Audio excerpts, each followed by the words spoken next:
அனைவருக்கும் வணக்கம். இந்த ஸ்டேஜில் நிற்கிறதுக்கே பெருமையாக இருக்குது. ஏன்னா one of the greatest hero, superstar of Telugu.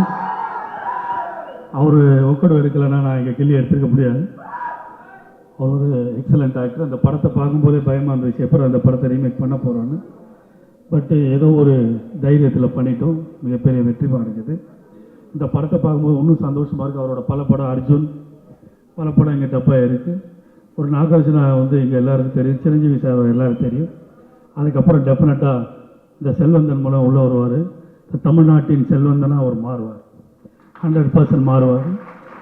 ஏன்னா அவர்கிட்ட இருக்கிற டெடிக்கேஷன், அவர்கிட்ட இருக்கிற work in every film making, அவர் நம்புகிற விஷயங்கள். இந்த படம் பார்த்தாலே தெரியுது, ஏதோ ஒரு கிராமத்துக்கு போய் ஏதோ ஒரு நல்லது செய்ய போகிறான்ற அந்த ட்ரெய்லர் பார்த்தா தோணுது. அதுக்கு அப்பாவாக அவருடைய ஜெகபதி சார் இருக்காரு. ஸோ அந்த தீமே ஒரு ஒண்டர்ஃபுல் தீமாக இருக்குது. ஸோ ப்ளஸ் மதி, குட் ஃப்ரெண்ட், என்னோட junior from film institute, and Devi Sri Prasad எப்போவுமே கலக்கிறவர்.